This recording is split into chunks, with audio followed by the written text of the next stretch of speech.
सर्वप्रथम आप सभी को प्रणाम करता हूँ, नमन बंधन शुभ आशीष।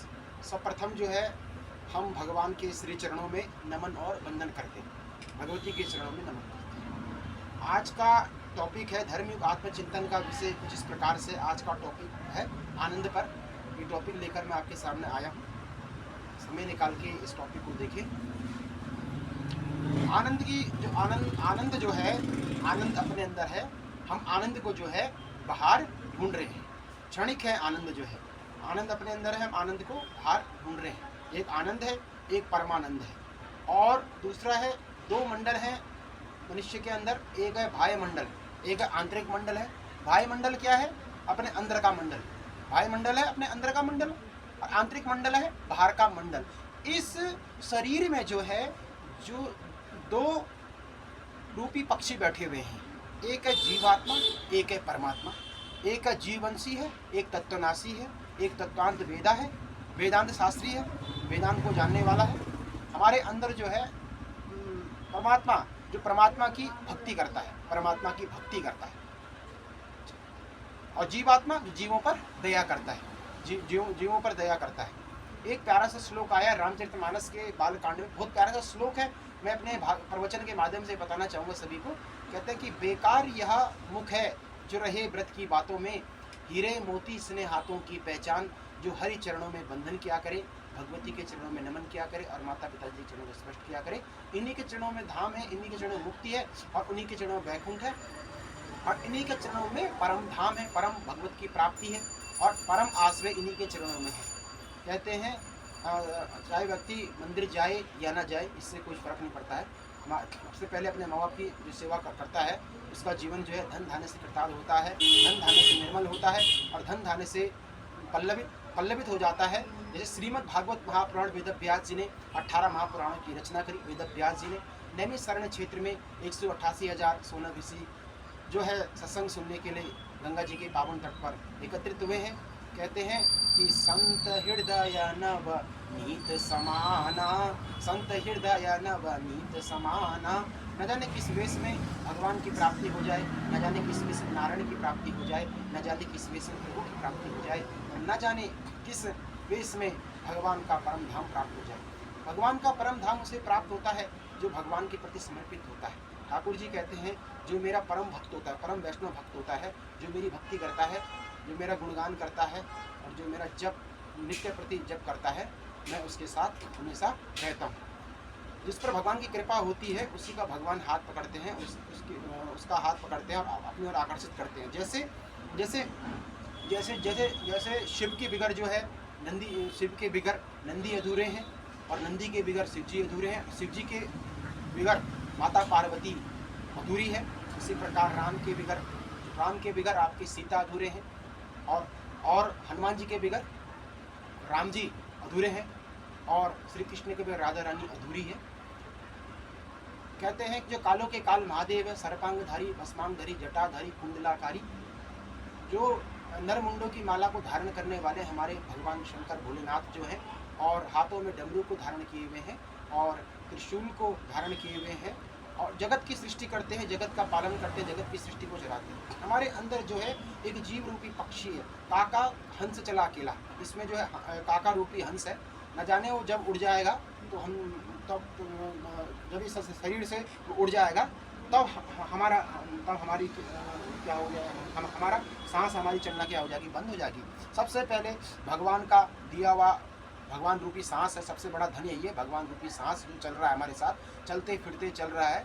हमें भगवान का धन्यवाद करना चाहिए कि भगवान ने हमें जो है ये सांस दी, और कर्म करने के वास्ते ये हाथ दिए, और जो है ये पैर जो है परोपकार की ओर दिए हैं, वृद्ध शक्ति की सेवा की ओर दिए हैं, ठाकुर जी की सेवा की ओर दिए हैं, और ठाकुर जी के सिमरन के लिए, ठाकुर जी के गुणगान के लिए। कहते हैं बेकार यह मुख है जो रहे व्रत की बातों में। मैं तो यही मानता हूँ कि ये मुख बेकार है, जो लोगों की चुगली कर रहा है, लोगों की निंदा कर रहा है, लोगों की अवहेलना करना है, लोगों से ईर्षा कर रहा है। बेकार यह मुख है। ये मुख कब पवित्र है? ये मुख का पवित्र है जब हम भगवान नाम का जप करेंगे, भगवान नाम की भक्ति करेंगे, भगवान नाम का सुमिरन करेंगे, भगवान नाम का गुणगान करेंगे, नाम जाप करेंगे। और नाम जाप भी जरूर करना चाहिए, चलते फिरते जाते फिरते नाम जाप करना चाहिए। हमारे जितने भी कष्ट हैं और जितने भी हम पे कष्ट हैं वो हमारे नाम जाप से सारे क्या होते हैं, नाम जाप से क्या पूरे होते हैं। जैसे नाम जाप करने से बहुत ही दिव्य एनर्जी मिलती है। जैसे कि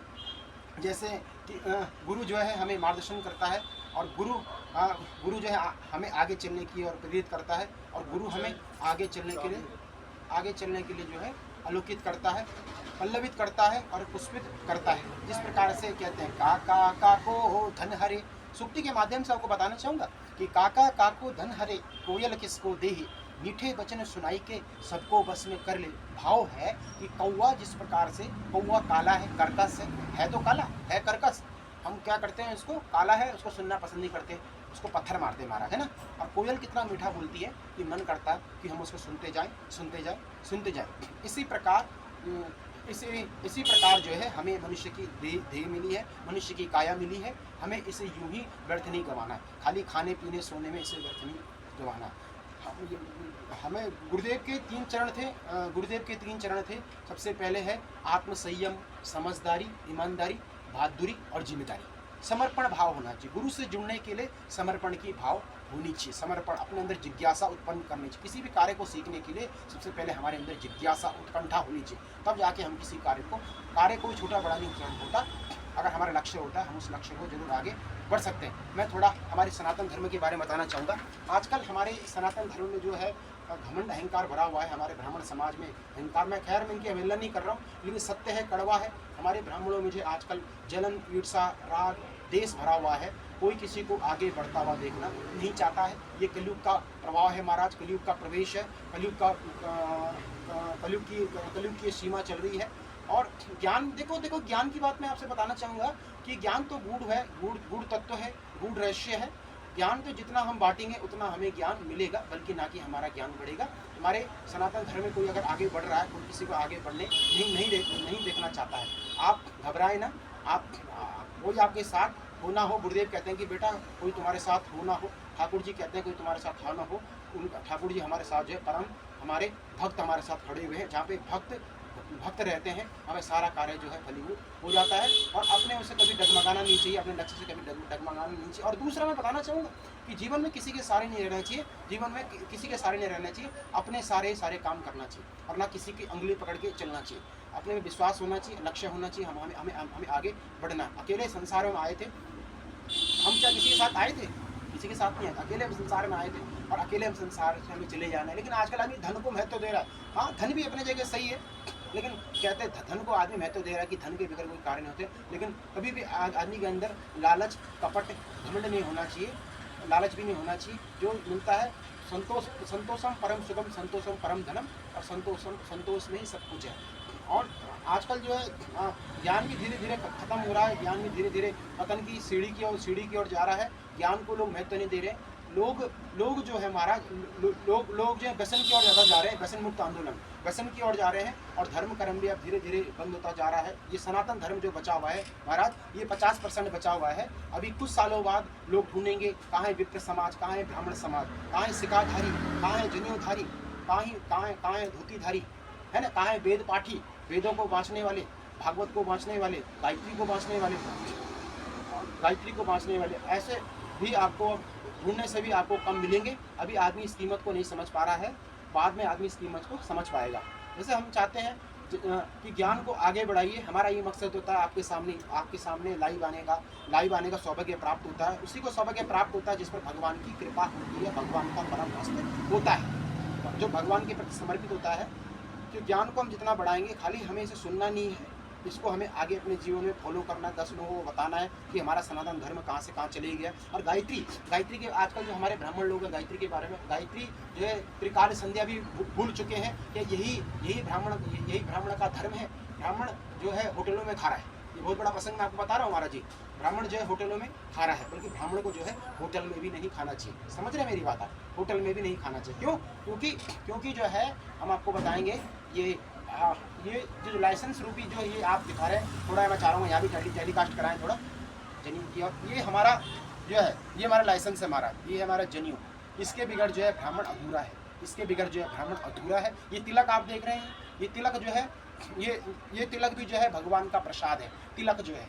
और शिखा है वो ब्रह्मरंध है, जो ब्रह्म कर्म को जानता है, जो ब्रह्म कर्म को जानता है और जो ब्रह्मरंध में रहता है, वही जो ब्राह्मण में उसे कहूँगा जो एक दूसरे का साथ दे, एक दूसरे के दुख में एक दूसरे के दुखों को समझे, एक दूसरे के जो सुख को भी समझे।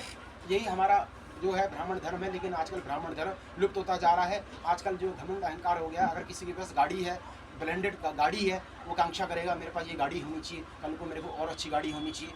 और घड़ी पहनेंगे, कहेंगे मेरे पास जो इसलिए बहुत बढ़िया घड़ी चाहिए। और फ़ोन के माध्यम से कहेंगे मेरे पास फ़ोन है, एप्पल का फ़ोन होना चाहिए, एंड्रॉयड का फ़ोन होना चाहिए। ये इन चीज़ों से क्या होता है? ये सब दिखावा, छल मात्र, षड्यंत्र है। ये चीज़ आदमी को नहीं होना चाहिए। जो सादा जीवन उच्च विचार रहता है, भगवान उसी का साथ देता है और भगवान उसी के साथ रहता है। और एक श्लोक आया है चाणक्य नीति में कि ये शाम न विद्याम न तपो न दानम ज्ञानम न शीलम न गुणो न धर्म ते मृत्य लोका भूभार भूता मनुष्य रूपेण मृगश्चरन्। जिसके पास न दया है, न ममता है, न करुणा, न वात्सल्यता है, क्या मनुष्य नहीं है? मृगी के समान है। हम मृगी आगे 16 खा डालेंगे, खाना उसने घास ही है। मैं अपनी वाणी को यहीं पर विराम दूंगा, समय का अभाव है, अभी हम दूसरे प्रवचन में जाना है। जय तो संस्कृतम जय तो भारतम। मंगलाचरण के माध्यम से अपनी वाणी को यहाँ पर विराम दूंगा। ओम सृष्टो य सर्ग रूपा जगदन विदो पालनीया चरोद्री संहारे चापि यस्य जगदमखिलं क्रीडनं व्यापराख्या पश्यन्ति मध्यमथो तदनु भगवती वैखरी वर्णरूपाम् अस्मद्वाचा विधिकरो राधितो लंकरोतु। बोलो बद्री विशाल भगवान की जय। जगदम्बे मैया की जय। धन्यवाद। जय तो संस्कृतम जय तो भारतम। वंदे वेद मातरम, वंदे राष्ट्र मातरम। स्वस्थ रहे, मस्त रहे, प्रसन्नचित रहे, खुशहाल रहे। इन्हीं शब्दों के साथ आपका एक बार फिर से बहुत बहुत धन्यवाद है।